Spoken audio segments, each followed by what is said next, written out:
Welcome to a football show here on the 440 Sports Network. That is not Paul Karski. That is Nick Suss of the Tennessee, and I am Braden Gall. Paul is off today, so I get 2 episodes of Nick this week, which means 3 in a row with Nick Suss of the Tennessee, and brought to you by Sinkers Beverages. Nick, how are you, sir? I'm good. I don't know if I've ever used my voice on a Monday, so this is new. This is interesting. I usually just sit silently and protractedly think. There's you actually people that know you probably would believe that you might actually just spend a day in contemplation. No, look, here's the deal. SEC Media Day starts today. You've covered how like 11 teams on the SEC beat, 12 teams. I've covered a lot on the SEC. I've eaten Waffle House in 12 SEC cities. So I thought, here's what we'd do. We would treetop the SEC for all you Titans fans. We're not going to discuss what's being said necessarily in Tampa at media days, but there are some overarching storylines, mostly on the field and a few off the field, that you probably need to know about. So we'll give you a primer on the season coming up. You'll get to who's on the top tier. What about Lane Kiffin at LSU? Who can repeat? Who can take the next step forward? What's going on with Kalen DeBoer at Alabama? Then we'll get into the off-the-field stuff, which does relate a little bit to what Greg Sankey had to say on Monday in his State of the Union opening remarks, where he backed the 9-game conference schedule very strongly, and then I don't want to say threatened the whole world for the SEC to break away, but certainly there's been many stories written already today about the fact that he is still leaning heavily on a potential SEC breakaway. And I love asking you your opinions on things like, what are we going to do at the championship game, Nick? And then you always have something fascinating to say that gets us into a heated discussion. So we'll do a lot of that today. Sinkers Beverages. Look, you go in there now, and I found this E.H. Taylor small batch just sitting right there. They have boxes of these just sitting there. They got Blanton's available. I got an email from the in crowd this weekend saying, hey, this quarter's allocation is in. What do you want? Or do you want to come by and get this? We've got some Elmer teas. Also really delicious and spectacular and amazing. So the bourbon selection getting even better at Sinkers Beverages, 5-time liquor store of the year. But right now it's still hot as hell outside. And I've been drinking a lot of beer this summer as opposed to all the wines and the liquors. But East Nashville Beer Works, they've got the East Bank there, which is that Citra IPA. But they have the Wild Honey Special Edition from Yazoo Brewing Company in their fridge. I went and tried that this weekend while watching the World Cup Championship, World Cup Final on Sunday. Had a couple of those with some friends and some family that came over to watch the match. Tennessee Brew Works also fantastic. You got the Hippies and Cowboys there, which is a great IPA if you're interested. So check out their award-winning beer fridge and buy good local craft beer. So there you go. Also, I was drinking good local craft beer on Saturday night at the Nashville SC match, and who wandered down to our seats to hang out but Nick Suss. Yeah.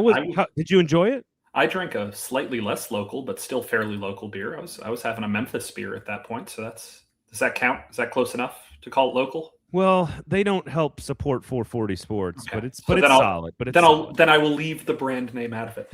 But no, always fun to head out to Geodis. It was a fun game. I felt like Atlanta was out of shape and Nashville was out of form, and it was much easier to figure out form than it was to figure out shape in the middle of that game. And Nashville pulled it out, so it was a lot of fun. It's really funny. We're watching Argentina play Spain in the final, and my wife, who is becoming a soccer fan in a big way, because we've been season ticket holders for SC since like USL days. She's got 2 daughters now that play on the club level, and I'm sort of in my soccer era as a fan now that I'm a lifelong diehard Arsenal fan. And we were watching the game on Sunday, the match, and she goes, I'm not going to lie. Going to the game on Saturday night was pretty refreshing not to see all the crying and whining and flopping. And I was like, yeah, that's Argentina.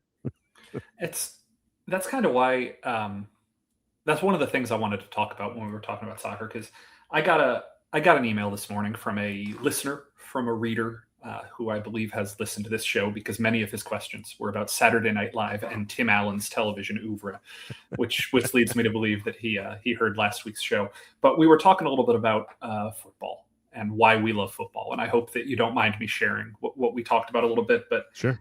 I'm talking to the person who emailed, not you, Braden. No, I know. I'm saying sure. Go ahead. But I was reflecting on why it bothers me so much when the demographic of Americans who don't like soccer really talk crap about soccer.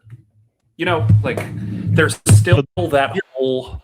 You're saying a non-soccer fan who likes to talk trash about soccer. Yes. I am saying as my mic just fell down, so I'm going to hold it for this answer for a little bit, and then I'll wait for you to talk.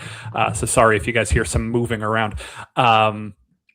Look, I'm not specifically talking about my dad, but we'll use my dad as a launching off point because he's the person I've spoken to the most about this, and like I've been trying to figure out why it bugs me so much when people are like, "Oh, I don't like the flopping. Oh, I don't like the acting. Oh, nobody ever scores. How is that exciting?" And I've been trying to figure out what is it that American football has? Why do we love our sport so much? And what do we play that in contrast to world football? Not guaranteed contracts. And I think the thing that I kind of got to the more that I thought about it was it's a difference between struggle and tension. Of like, I would say soccer, world football, is all tension. It is all build up. You can be running around for, what was it yesterday, 108 minutes before the goal went in. And you can know the narrative building and you can see that one team is playing better than the other and you can understand it. But what you're feeling is this has to work out, right? Like this has to work. This has to be good. Once you kind of compare that to football where it's like you can play for 5 tough seconds and everybody runs into each other and everybody struggles and everybody hurts each other and nothing happens. Like truly nothing happens for 15 minutes at a time, 25 minutes at a time, and nobody has gained anything. But the thing we're appreciating is, man, that looks really hard. They're really going at it. They must really care. They must be really gladiatorial to make this matter so much to them. And this is not a unique observation. I know this is pretty much me doing George Carlin from the 70s talking about baseball versus football. I know that sports are different from each other. But I hope that as we all kind of got World Cup fever and as we all kind of head into Nashville SC being a legitimate championship contender right now, when we've got reason to care about soccer in this city, it's very, very interesting to me that we still have people who can resent that and we still have people who can love both at the same time. And I'm trying and hoping that this last 5 weeks or so can be another reminder that bridging that gap is not that hard and that both struggle and tension are good methods for entertainment. Soccer is amazing, says Bo. I grew up on it. Howdy, fellas. Mustaches on point. Hot take. IPAs suck. A lot of takes in Bo's first 2 comments. Look, by the way, if you are watching the show, please share it on YouTube. Thumbs up, notifications turned on. If you're on Twitter, Facebook, please share the product. We would appreciate it. If you want to get involved in the comment section, we've got time for you today. So here's the thing. There's a lot there. I think number one, for the fan that is like, I also think that some teams are overly drama driven and the flopping is too much. And I think Argentina is clearly one of the worst culprits of that in the World Cup. Spain is not nearly the same. England doesn't do it nearly as much. I think France does it a little bit more, Mbappe in particular. I just think there's some nations. South America does it a lot. Brazil does it a lot. Colombia does it a lot. There's just, I do think that there is a certain American, like there's an Americanism that we just go, that doesn't look right. And then I think, like, guys, Shai Gilgeous-Alexander flops on like every jump shot in the NBA. And so it's not like this isn't a part of American sports to some degree. It's not as bad. It's not as obvious. And I think there's probably some people that are like, I can't stand that in the NBA either. And they're consistent about it. I think the one thing that is ultimately one of the biggest problems in this is I don't think the average American football fan realizes and appreciates the difficulty that this game really, that soccer really is. Sure. Like I don't think people truly understand how hard it is to simply execute passes in soccer at that level. Like it is dribbling the ball, handling the ball, striking the ball, 1 touch, 2 touch, the technique, the form. Like I don't think people have ever gone out and tried it. And not everybody, but many people who are just like, oh, it's just a boring game. Da, da, da, da. They're not, like, to your point about the tension versus the struggle. Like, I don't think it's particularly all that hard to try to outrun someone 5 yards down the field. Like, that is not mentally or like on a tactical, like, training level, all that. Sometimes it's just, I'm bigger and stronger than you, and that's it. I'm just going to try to run as fast as I can. Like, there's not a lot of technique necessarily involved in some of those things. The technique and the skill it is required to play at a World Cup level, or let's call it an EPL level, it is. I don't think there's an appreciation for it. I just don't. Across the board, I don't think we appreciate the speed of hockey as American. Like, I think Americans are coming around on hockey since it's been here for 100 years, but like, I don't think we appreciate the speed of hockey until you go to a match, go to a game, and actually see Predators hockey in person. So I don't know. I think people don't see the highest level of soccer ever in this country. And so that is why I think it's like, oh, you go to a hockey game when you're 12 years old and you go, oh, okay, now I get it. You go to an NFL game and you go, oh, crap, look how fast these are car accidents on the field. I understand what's happening. You don't really get to see the highest level of soccer on display in person in this country. And I think that's what hurts people's appreciation for the talent, the skill, and the quality that you have to do the things that those folks are doing. I also just, like, this World Cup was so uniquely suited for people who are hooked into sport by narrative rather than by excellence or difficulty or appreciation. Of, like, the best scorers in the world were scoring all of the goals in this World Cup. And that is an easier way to hook people of, like, hey, here are the 5 people you need to know. And 4 of those 5 people ended up the top 4 on the Golden Boot leaderboard. Like, that was helpful. That's helpful. And the other one is an absolute growing, rising rock star for England who plays for one of the biggest clubs in the world, Real Madrid. Jude Bellingham, of course, being the other one. But yeah, Harry Kane, Erling Haaland, Mbappe, and Messi. Like, you couldn't ask for a better group of players to lead the Golden Boot, conversation. I will say my sister-in-law, who does not watch any of this stuff, like, could not stop talking about Erling Haaland during an Argentina-Spain match yesterday. Yeah. Like, everything she knows about World Cup soccer or world soccer is just about Erling Haaland, what she saw on TikTok. Yeah, and it's, like, not to make this the most toxic 2 words in the sports vernacular right now, but it's kind of the Caitlin Clark thing of great athletes can be playing and great sports can be happening. But if you have that one lightning rod that makes all of the people who don't care figure out why they need to care, that's what's going to send you on a rocket ship. It hasn't made the sport better or worse. It's just made more people pay attention to it. And maybe that happens with soccer. I bet it doesn't. I bet that we're not going to have a bunch of people who are bandwagon Manchester City fans because they saw Erling Haaland in the World Cup. We might have some. Well, I think the most high-profile player in the world coming back to MLS on the heels of MLS already having 60% growth year over year before the World Cup is going to help people pay attention in theory to the second half of the season. In theory, and look, the crowd on Friday night was very good. It was a really ridiculously sticky hot night. They didn't play a full lineup. They played half their first choice players, and it was still like pretty full on a Friday night. And so there's a great race in the Eastern Conference. Now is the time to pay attention to Nashville SC, or like, you got Messi in second place. You got Chicago with Berhalter and Lewandowski in third place. There's a lot of good quality in the Eastern Conference that are going to be battling for the championship. And right now, Nashville's the best team in North America. There's no reason not to pay attention to them. So I do think there'll be a bump. The question is it a bump that is meaningful, that drives future growth and interest, or is it just a temporary, hey, we got you for a few months? We'll see. And this might be a nice transition into SEC Media Days because it's all slogan and salesmanship. But I like the MLS's slogan and salesmanship of, like, thanks world, we'll take it from here. It's good. That's clever. Will it work? I don't know if any MLS slogan is going to permeate past people who are already watching the MLS. But in a time where you really need to sell, in a time where a slogan matters, it's a good slogan. Yeah.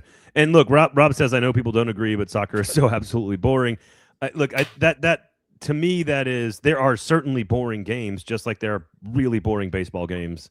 There can be really boring football games. I've watched Mississippi State Auburn 3-2. Like, I've seen Iowa games that are painfully boring. Like, you can have boring versions of the game.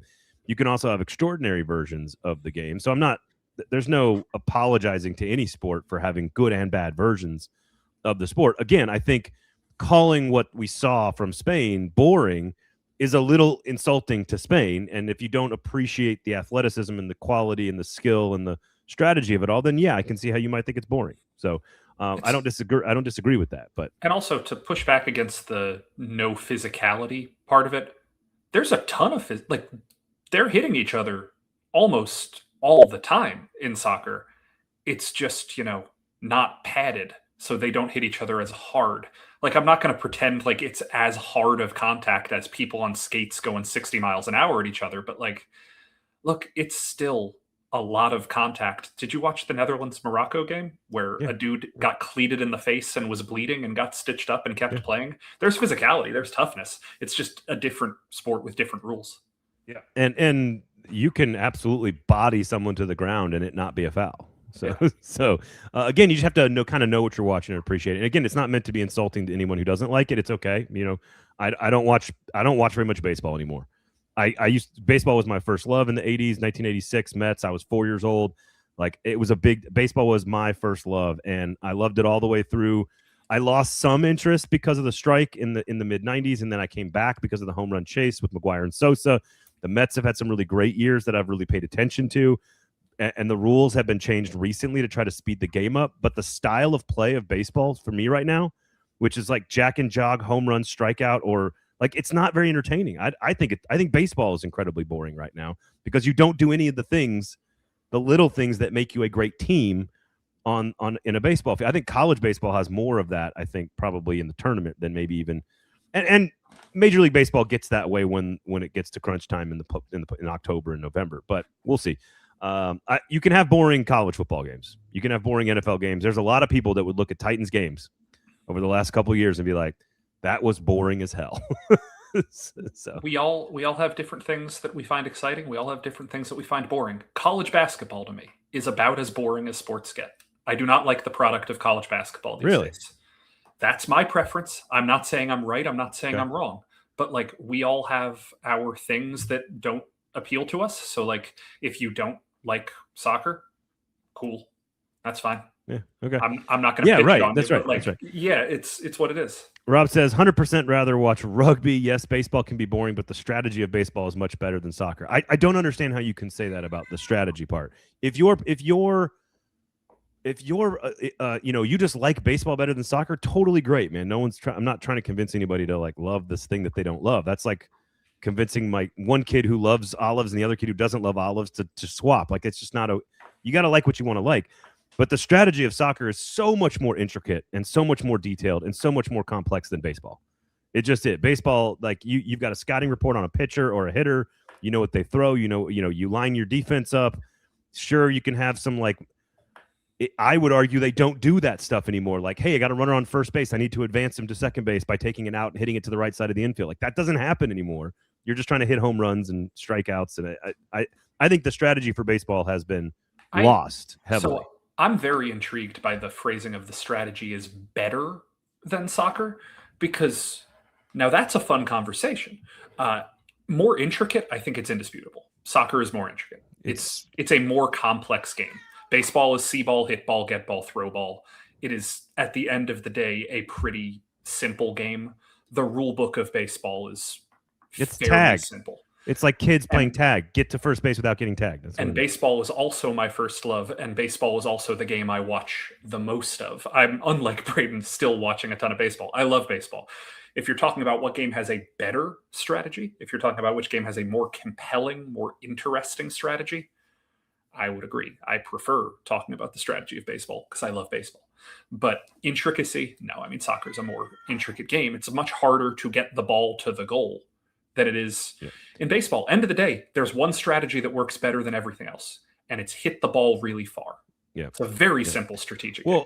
And honestly, I know that the major leagues outlawed the shift or whatever, right? Didn't they just change the shift or something like that? 4 years ago. It's very easy to just see the strategy of a defense against it. Okay, hey, infield's in, we got to get an out here. We're down, it's easy to see and define the strategies, I think, with baseball. I think one of the things that soccer, like working against soccer is not only that we don't appreciate the skill and the quality, but it is much harder to understand the strategies and the formations and the lineups and because it's so subtle and it's so intricate and it works together.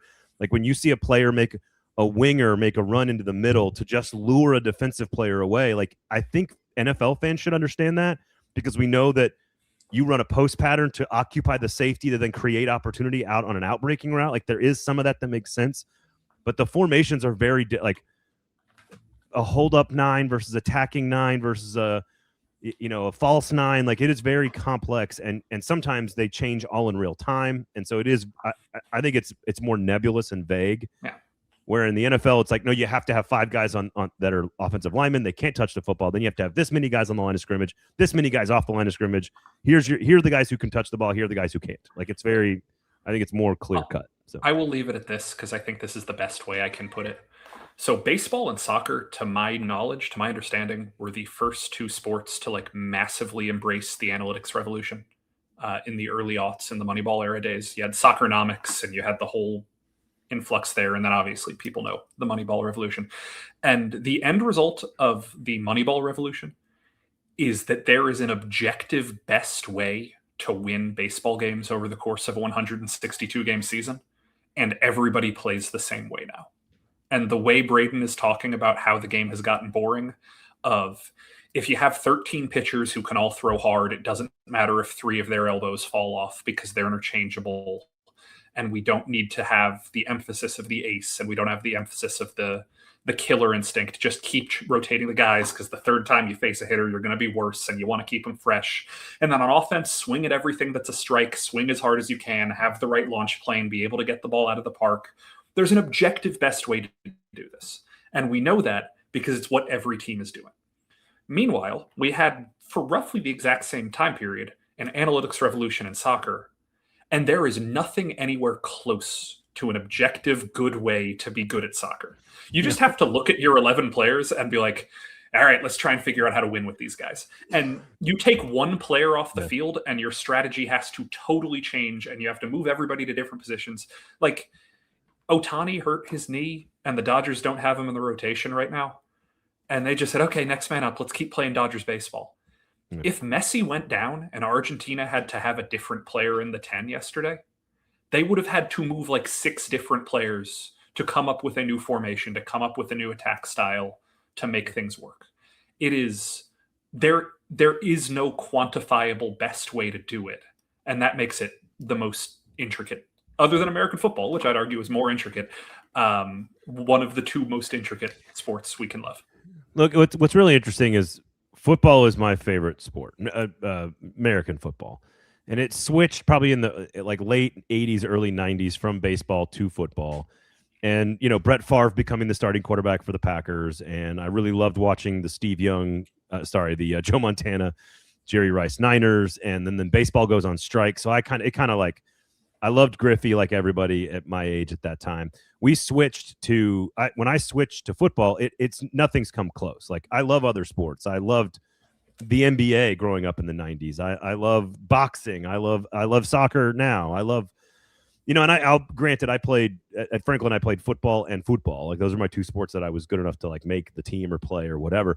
But I do ask my 9-year-old now, because she loves all sports, and I ask her, I say, why is watching American football your favorite sport? Like what? Like, because she won't watch a full soccer match, but she plays soccer, right?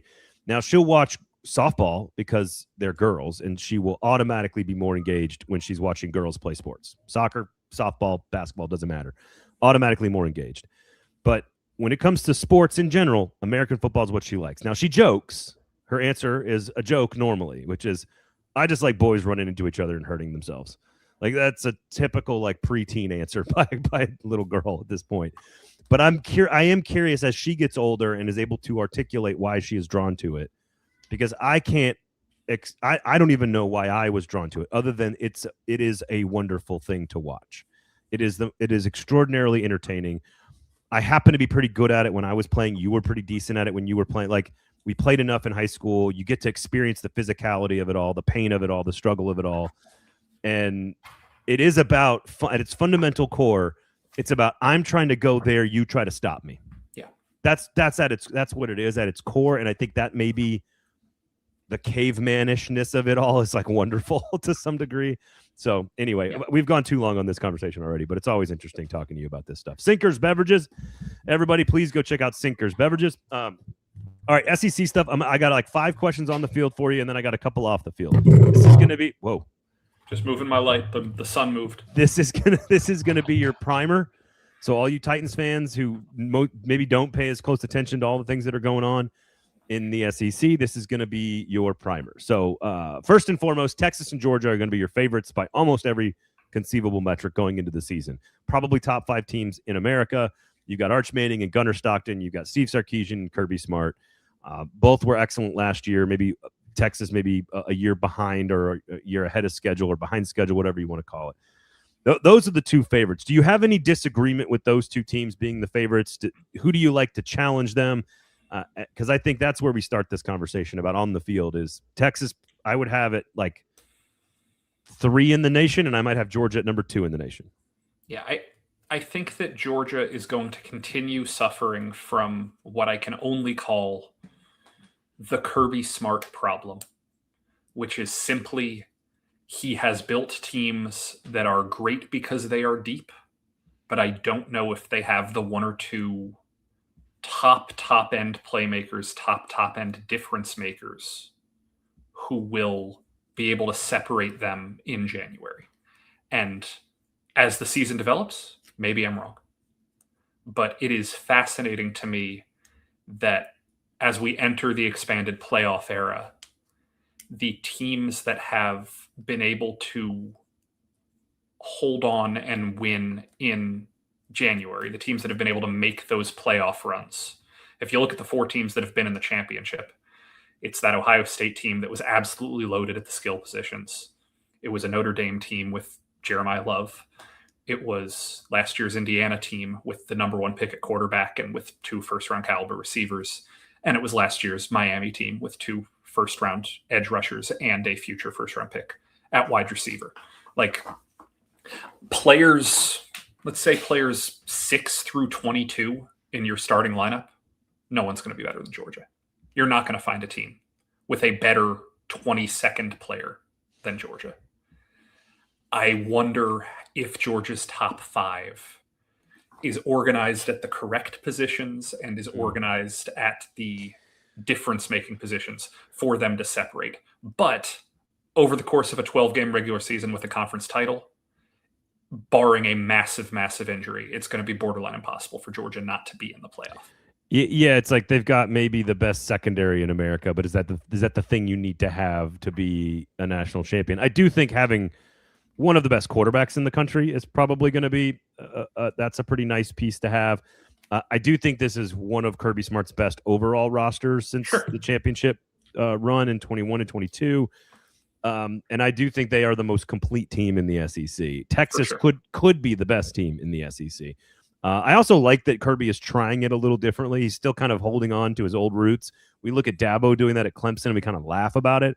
But we look at Kirby doing it and we're like, let's see what he can do. Like, I just think we trust him. He's a more modernized guy. He's much, much younger and has had more recent success than Dabo. But he is trying to do it sort of like Harbaugh, which is we're going to attract a lot of talent. We're going to retain that talent. And then what no one else is doing, we're going to develop the talent and then see if it works still on a national level. I think Notre Dame is doing that as well, which might be my number 1 team in the rankings right now. So that's Is he much, much younger than Dabo? I mean, wasn't he like 48 when he got the job at Georgia or something like that? Right, I'll check real fast. You talk. I don't know for certain. I thought they were roughly the same age. But yeah, I mean, Texas is going to be the team that, because of the 4 or 5 best players they have, are going to get the attention. Kirby's only 50. Sorry to interrupt. Kirby's only 50. Yeah.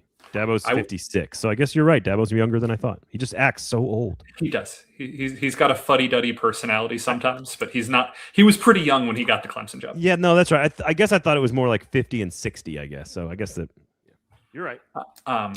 If you were asking, is there any other team that I could see kind of popping up into that tier?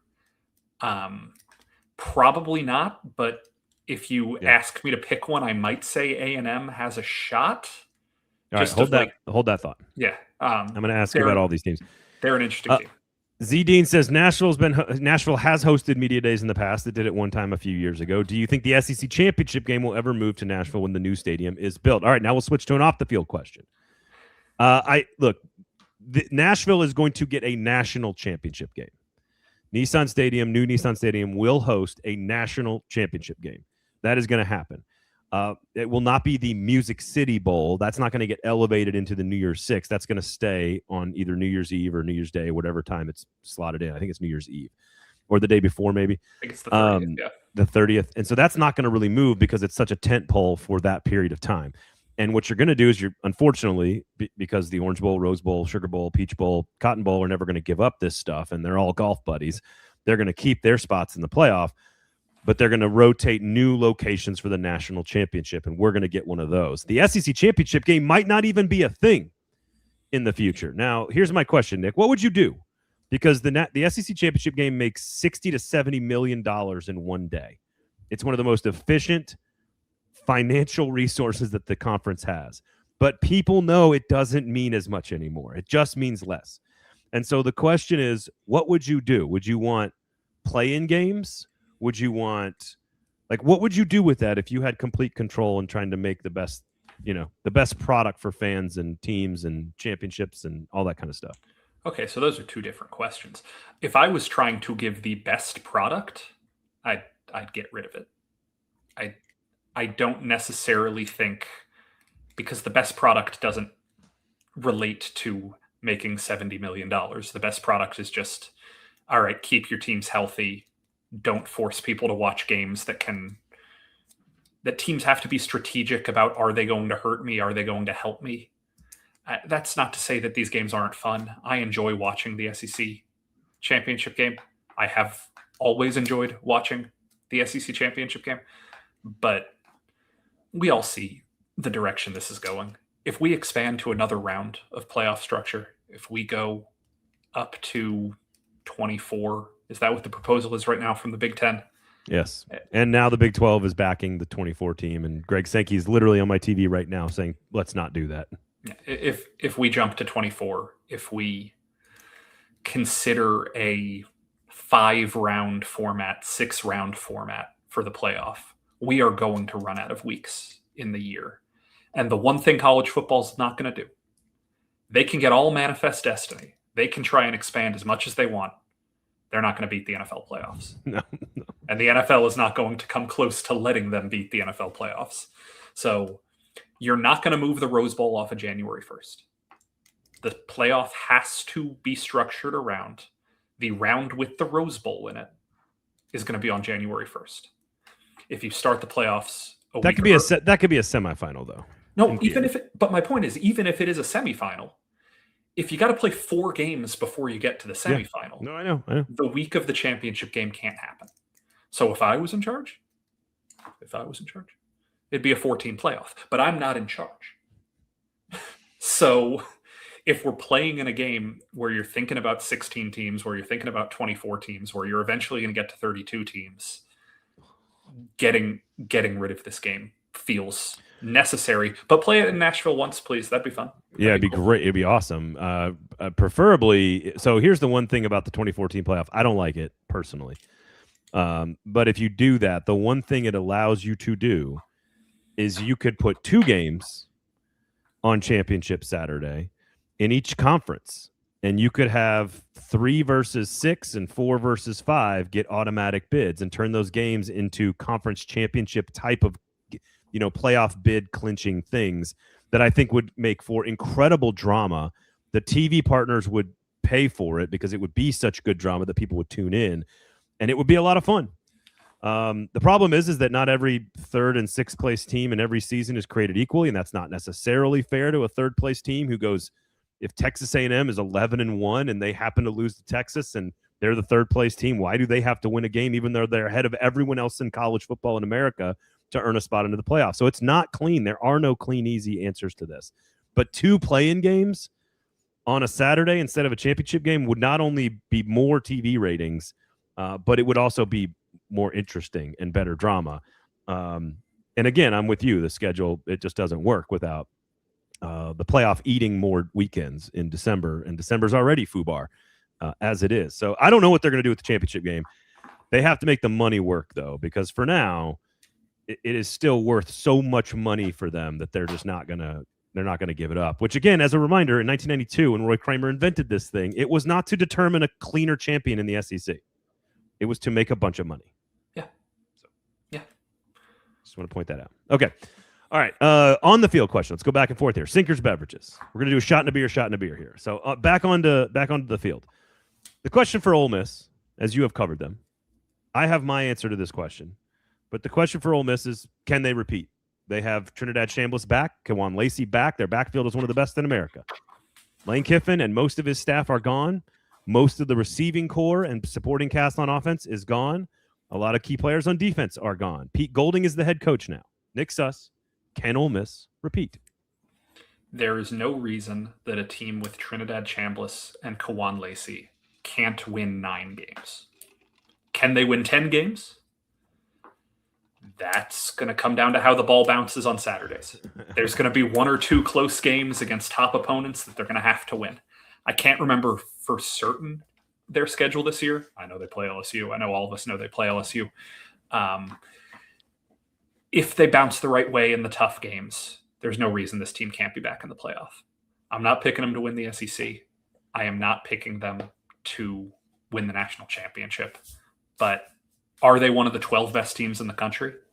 I think on the value of their defensive line and on the value of their quarterback running back combination, that's one of the 12 best teams in the country. We'll get to the 9-game conference schedule in a second, though, because I think that's going to dictate a lot of stuff with the playoff committee and what you just said, because I don't think they're going to be in the top 12, but I think you could argue they're one of the 12 best teams in America.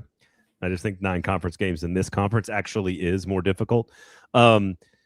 Here's what happens in college football, though, that I find fascinating. And I don't know if the new rules have changed this dynamic or not, because I just saw Arizona State do this.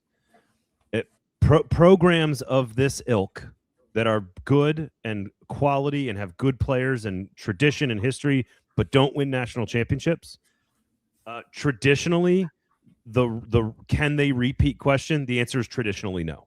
Yeah. Arizona State just showed us with a returning coach and a returning quarterback. Yes, they lost Cam Scadaboo, but they brought back Jordan Tyson and Sam Levitt and Kenny Dillingham and a bunch of talent, and they could not even come close to repeating. And I don't think you can take Lane Kiffin and most of his offensive coaching staff and most of the offensive supporting cast and just take it all off the field. And I think it's asking too much of Chambliss and Lacey. I think it's unfair. I don't believe in Pete Golding long term. So the question is how fast is the glide path back down to reality from Lane Kiffin? I just don't think it's fair. They have a really tough schedule, and I don't think it's fair to ask them to be a Final Four team. I don't think it's really that fair to ask them to go back to the playoff. Are they going to be at the end of the season one of the 12 best teams in America that we watch this year? Maybe. And I think it's possible to get to 10 wins. I wouldn't bet on it. I think they're more like 8-4, 9-3, a very good team, but a 9-conference game schedule with Louisville as a non-conference team, that's a good Louisville team this year, is just too much to ask for a program losing so much brain power and talent.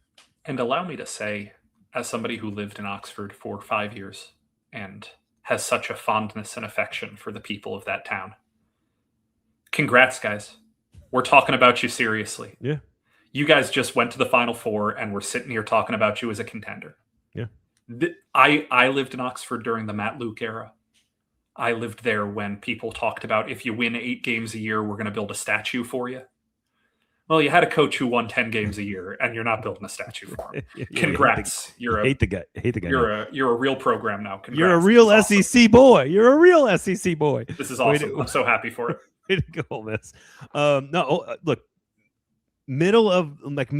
upper middle class college football programs being better is good for the game. Agreed. Like that's it. Like Wisconsin and Virginia Tech and West Virginia all elevated in the late 90s, early 2000s. And like college football is better when Kansas State is good, when Washington State is good, when Oregon has become a thing. Like it's all better when those programs are better. I call them the Michael Vick class. Like you need a Michael Vick transcendent quarterback to compete for a championship. because you're really not going to do that normally. You need a transcendent quarterback. In the BCS era since '98, there are probably only 2 schools that have become A-tier blue bloods, and that would be Clemson and Oregon. Those that have graduated from upper middle class to upper class. Yeah, but Clemson had a national championship before that. I understand, but they were not post-integration. I understand. 1981. I am familiar with history, but they were not a blue blood. They were not the cream of the crop when you thought about ACC schools, and now they have graduated into that place. Oregon, in a similar way, has been considered an every year contender type school, which might just be the qualifier we're talking about, is who should be good every single year. It'll be interesting to see if anybody in the playoff era can rise to that. In the NIL era, Texas Tech is the one everybody wants to Indiana? Look at. Yeah. I mean, I would argue that Oregon is the only one that's done that, but I don't want to get into a semantics argument here because there's a ton of, what is it? Families are rising and falling in America every day. So, yeah. All right. Here's the other question. Can Texas A&M take another step? Bo, this is for you because I have A&M at 3 in the conference. I know you just kind of alluded to your feelings about that as well. This is where sometimes you have to look at old school college football processes and say, hey, that's still kind of a thing. Marcel Reed got into the starting lineup a little early. Pride of Nashville, Tennessee, by the way, just so you all know, quarterback at A&M. And he was very good last year and then had some moments where he wasn't because he was still figuring things out. I think you can expect a step of progress. I think that the rest of the roster is extraordinary. I think the coach is great. I think the culture is fantastic. This was a team that was 11-0 last year to start the season. They were within 1 game of the SEC championship game the year before that. They have been this close both times. So the question is, do they figure it out? Does Marcel Reed figure it out? I have the answer is yes, and no for Ole Miss, yes for A&M. I think A&M is in a position where we got to stop framing them as the almost. They got there. They made the college football playoff. They got there. They are not the Tennessee. What? No, but my point is for Tennessee, they're not the golly, when are they going to figure it out team either. They know the blueprint. They have at least one time figured it out. And unlike Tennessee, A&M's returning a team after a playoff run. Tennessee kind of didn't have all that much to go off of coming off that playoff run. I think A&M is a real deal program this year. And there are 2 gigantic mammoth-size asterisks that are going to get in their way. And one of those is we haven't talked about the University of Alabama yet. And one of those is we haven't talked about Louisiana State University yet. Oh, okay. Texas is already ahead of them. We know where Texas is. We talked about Texas at the top. If Alabama and LSU are Alabama and LSU, none of this matters. None of it matters. Like if Alabama and LSU are 3 and 4, they're going to be 1 and 2. Like they're Alabama, they're LSU. If and when they reestablish themselves at the top, A&M is going to be a second-class citizen again. I mean, Texas A&M lost a home playoff game last year. Alabama won a road playoff game last year. So I would argue that they're all in the same tier. I think my next 2 questions are specifically about LSU and A&M, or LSU and Alabama. By the way, A&M will play both of them on the road. They'll have to play both LSU and Alabama on the road. I think A&M's the better team in both situations. I think A&M has maybe the better coach in both situations. And one guy's Kiffin and the other guy's been to the championship game. Like, I'll put it this way. If I wanted a coach for 12 games, I could hear the argument for Elko over Kiffin. If I want a coach for literally 1 game to come up with a bespoke game plan and try to have some fun with it, Kiffin. I still take Kiffin. So if you're asking who wins in the one big game between between LSU and A&M, sure, I would still probably take. I imagine this is going to be a 7 p.m. game at Death Valley.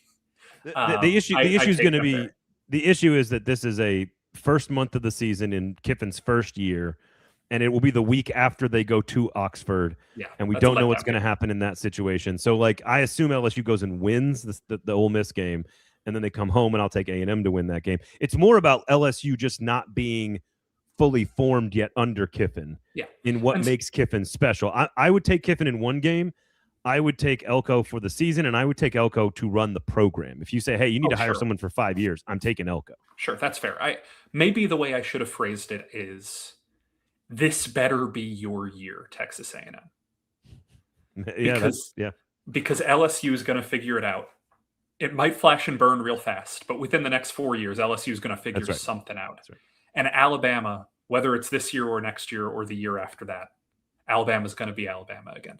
So if you are not Texas A&M, if this year is not your year, you have missed your window. I think Rob kind of puts a finger on one of the issues that's hard to explain here, because colleges spend NIL money so differently. Should there be a salary cap? Look, the SEC wants a salary cap. You want to know why? Because they cannot compete financially with the Big Ten alumni bases. There are so many people in the Big Ten alumni bases and booster groups and markets and TV markets that it's not really comparable. And this is why I don't think Alabama will ever be Alabama again. I think they can win a championship, and I think they can be good, but they're never going to have a Bear or Saban-like dynasty ever again, because Alabama is maxed right now on resources. A&M, LSU, and Texas, those three specifically, are able to spend much more than everybody else in the conference. I think Texas and A&M, Texas A&M can do so in a more Big Ten way. Huge alumni bases, big dollar donors, etc. LSU sometimes like stealing money from children's hospitals, but like whatever. The governor getting involved, like it's a little bit more seedy, but like at least they're willing to do it. Whereas Alabama, I don't think there's a billionaire in the state of Alabama, a billionaire, one. There are like multiple billionaires in Houston and Austin. Like it's just at some point resources do become a limiting factor, which is why the SEC wants a salary cap. You in favor of a salary cap? Sure. I don't care. Like what I don't want is for the people in power to make decisions that only benefit them staying in power. Like I do not think, which is what happens everywhere. I know that's what happens everywhere. But my point is like, I do not think there is any grand imperative that says the teams that were good in 2008 need to be the teams that are good forever. And so in this entire transfer portal NIL era, dating back to 2018, 2019, whenever the portal first opened up, I've been waiting for Arkansas to get off their butts and buy a championship. I've been waiting for it, man. Well, I was told last year that they were keeping their powder dry to get rid of Sam Pittman. And now what I've been told is that they're keeping their powder dry to see if Ryan Silverfield's any good. Yeah. To which I would say, I'd keep your powder dry. Yeah. Like, it just go like whatever Texas Tech is doing, whatever Cody Campbell is doing for Texas Tech, trust me, the Tyson Foods guy and the Walmart guy can do it. They'll be fine. Yeah. I've been waiting for Arkansas. There is nothing about college football that says Indiana shouldn't have happened. Indiana happened. You know what college has the largest alumni base in America? Indiana. Good for them. They should win. The one school in the SEC that should benefit the most from the new rules is Arkansas. A ton of money in Northwest Arkansas. The economic dynamics in that state are very obvious and have been studied for many years. You have billionaire organizations, multinational organizations that can fund that thing. Huge fan base. Like it is the one school that should be able to go from middle class to upper class because of the new rules, and it just has not yet. So we'll see if and when that happens. I've said this before. If I want to add this as a compliment, not as a negative, scariest fan base in the SEC to me. I live in constant fear of getting on the wrong side of Arkansas fans. They terrify me.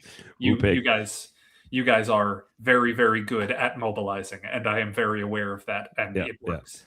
The question for Alabama is, will Kalen DeBoer survive this year? Because he probably goes into the Auburn game like every Alabama coach, not named Saban, goes into the Auburn game is, if you win this one, we're going to like you, and you'll probably have a great season. If you lose this one, we're going to hate you, and we're going to think your season was a failure. And that's probably, I think they're like 9-2 or something like that going into that game, and it could end up costing them a playoff spot. So that's the question about Alabama. But they're still very, very good. Talent-wise, they're very good.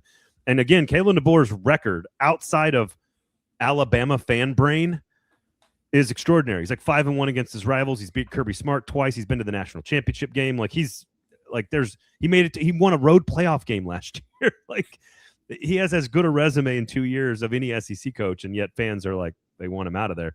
Bama fans, at least. Oklahoma's the one I can't figure out. Do you have any idea about what Oklahoma's going to be? I know Mateer's great. I think that when he's healthy, they're good. They need to find a running game, much like Bama and LSU.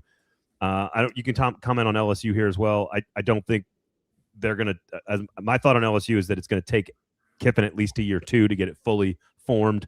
But Oklahoma's the one that should be fully formed. They got the quarterback coming back. They got the defense. Third year in the system with Ben Arbuckle. I don't know what to make of them though. I want to see Oklahoma be at the top.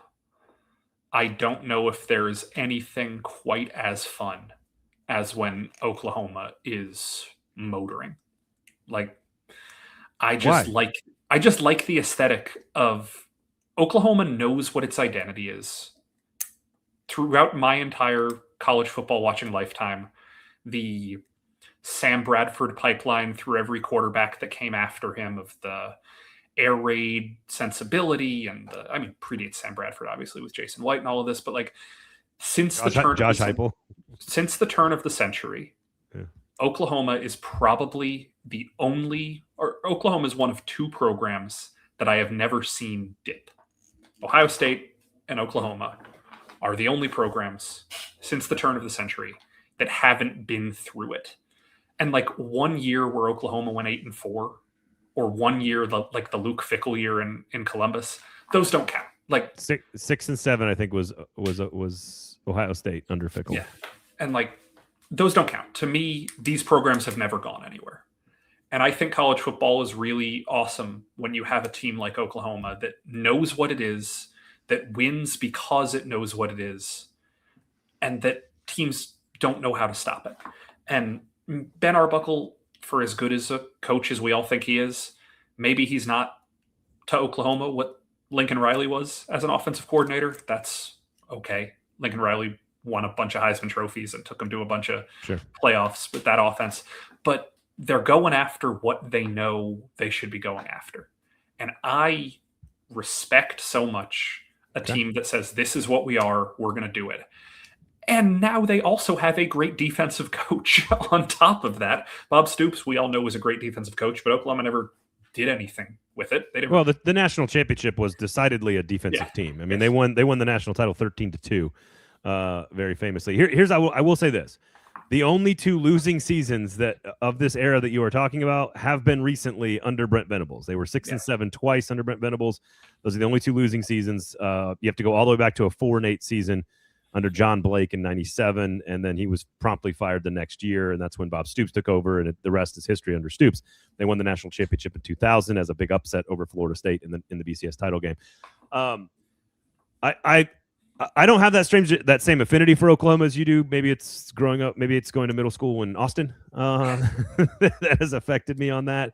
I also, just to your point though, like they were so good for so long that I kind of got bored with Alabama and Ohio State and Oklahoma. I just get bored with that stuff. And it's like, I like seeing random, bizarre, weird, good things like Connor Shaw, South Carolina, or Iowa State or Virginia Tech. I just like the weirdness of middle-class teams jumping in. We haven't talked a lot about the other programs here. South Carolina could be much better if everything goes right. Tennessee got to find a quarterback, but they're going to have a decent defense. And Heupel's got the offense going. I think Florida's much improved. Missouri is sneaky consistent. This is the deepest conference in college football, and it's not close. The Big Ten is the best at the top, but it fades off real fast, and that gets me to my last two questions here for you. Sinkers Beverages, Tennessean.com for Nick Suss. And fill out our survey, by the way, linked in the show notes, pressforward.midtn.news. Make sure you go check out the Press Forward survey. It's a nonprofit. The 9-game conference schedule, I think it is insane that we have to ask the question, will the committee take into account strength of schedule? Because I think it absolutely, obviously should be a part of this conversation. Regardless of team or conference, it should be a part of the conversation. But I have a feeling that a 10-2 team in the Big 12 or the Big 10 or the ACC is going to get the nod over a 9-3 team, even if that 9-3 team, say Texas last year, loses on the road to 2 top 5 teams and then has one game where they shouldn't have lost against Florida, and that's it, they're out. Do you think the committee will stick to the old school way of doing things and just err on the side of the record being the thing that matters? Or do you think we have a more complex view of records in 2026? I think that, as unavoidable as it is, record is going to win out over strength of schedule, but brand is going to win out over record. And so if we're talking about 10-2 Virginia, just pick a random ACC school that isn't Clemson, Florida State, Miami, and 9-3 Texas, I think brand wins. 9-3 Utah. Yeah, I think brand wins. 9-3 Houston. But couldn't you? Sorry, 10-2. Couldn't you argue though 10-2 Virginia? That schedule in the ACC or in the Big 12, I'm not talking Big 10, but in the ACC and Big 12 are significantly worse, and therefore the record actually is different and not as good as the 9-3. Yeah, I'm not saying that record, brand, or strength of schedule is the most important metric at all. Like, you guys have heard me talk on this show for years now of just watch the games and tell me who you think is the best. Like, just watch college football. It's easier than ever to put on a quad box and watch 4 games at once, you guys. Yeah. Just watch a lot of college. And I know that people have favorite teams. And I know that I am lucky here that I don't really have a favorite team that I'm passionate about. And I just watch the entire sport. Including your alma mater. You want to hear like my affinity for Oklahoma? I rooted for Baker Mayfield in that Rose Bowl over UGA. You're so you are a perfect sports reporter. You're twisted in so many different ways. But no, like I find myself watching UGA and Ole Miss and LSU more because those are places that I've lived before, and I have friends and family who are fans. But those are still just like in the top left corner of the quad box with the volume on, while I'm also just like sitting here watching Houston play against SMU. Iowa State.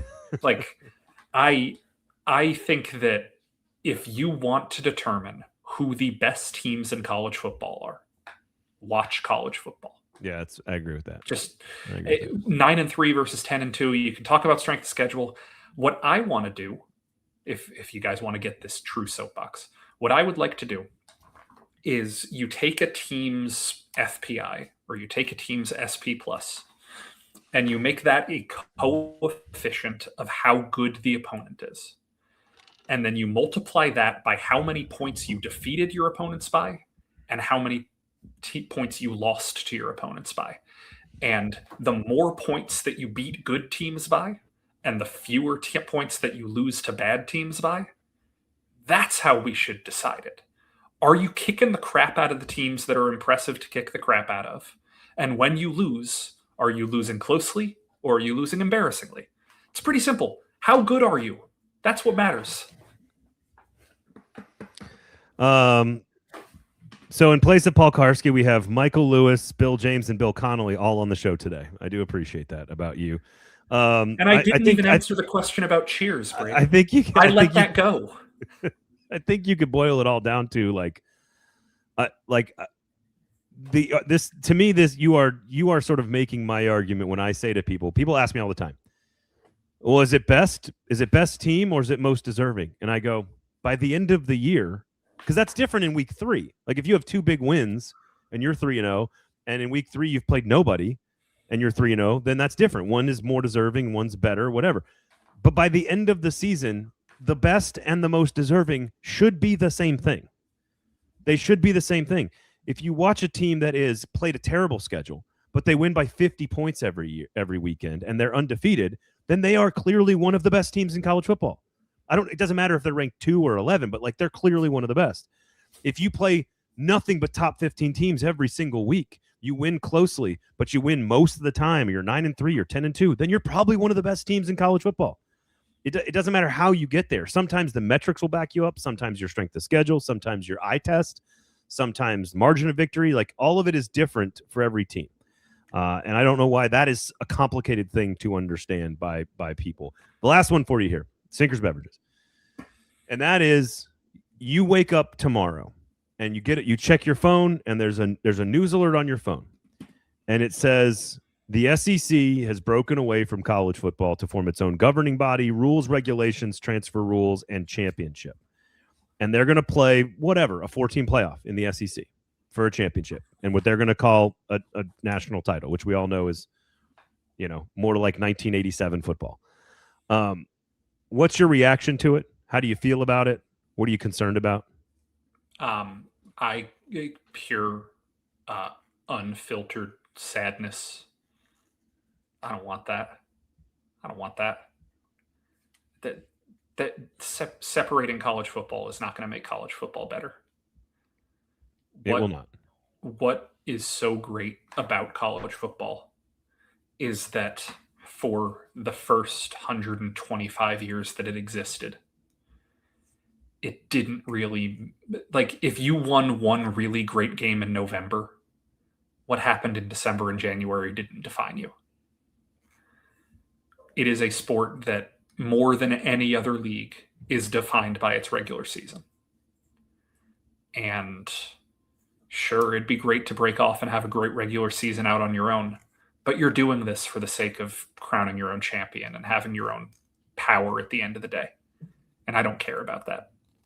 I want to see the sport be its silliest, strangest, weirdest best. College football will never be a better aesthetic experience than the National Football League. Just like the quality of the play is obviously never going to be better. Because I don't think is the right word, but I know what you mean though. The quality of the play is never going to be better. The marketing arm is never going to be bigger. The ability of college football to make itself the biggest thing in the world is never going to be bigger than the NFL. Yeah. The one advantage that college football has is that it's crazy. College football is unpredictable. College football is so silly. College football is a place where Indiana University went 15-0 and won the national championship last year. Like, let's not lose sight of what happened last year.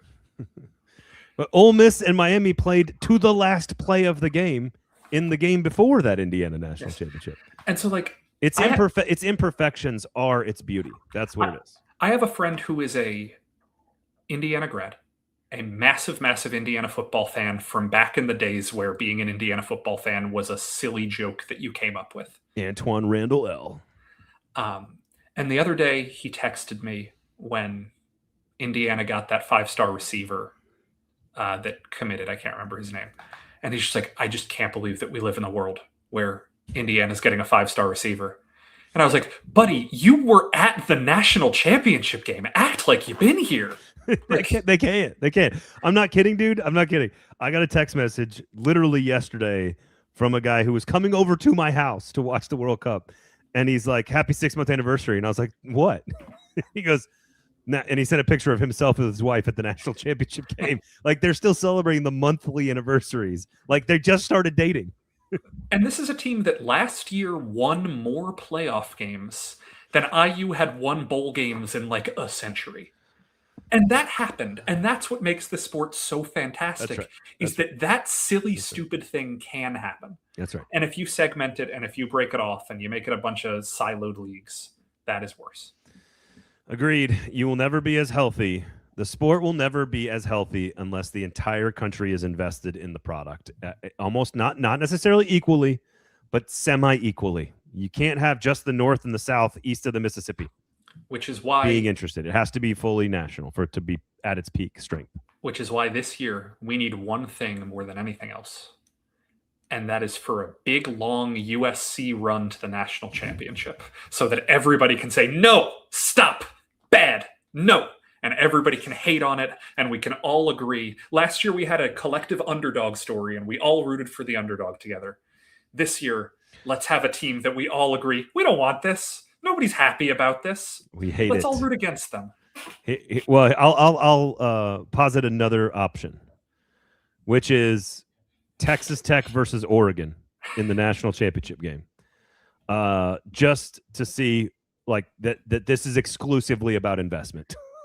Like, now it doesn't even matter what you do. Oregon and Texas Tech have the most expensive rosters relative to their competition, and they made it to the national championship game. Yeah. It would also piss a lot of Cody Campbell is the villain. Like, you think USC's a villain, and they are, but Cody Campbell is the biggest villain in college football. Oh, probably. Yeah. I mean, unless you count, like, I was about to say John Skipper, but he's not in charge anymore. Maybe USC versus Texas Tech in the championship game. The Cliff Kingsbury Bowl. Let's do it. The loss of regionalism. This is what's interesting. The loss of regionalism, Bo, does hurt. We agree with you, but you have to also have every regional interested. So that's the problem, right? Like that's the balancing act. You're trying to thread the needle there. So, all right, got to run here. Nick, always a pleasure, my guy. Fill out our press survey, press forward me at midtn.news, linked in the show notes. Sinkers Beverages, great bourbon selection right now, great award-winning beer fridge. Get that local good craft beer. East Nashville Beer Works, Tennessee Brew Works, Yazoo Brewing Company. Check those guys out. Tennessean.com for all of Nick's work. And we'll be back on Thursday to talk more Titans football show, college football show, NFL football show, all these footballs. Thank you guys for hanging out and listening. We do appreciate you. For Nick, I'm Braden. We'll talk to you next time.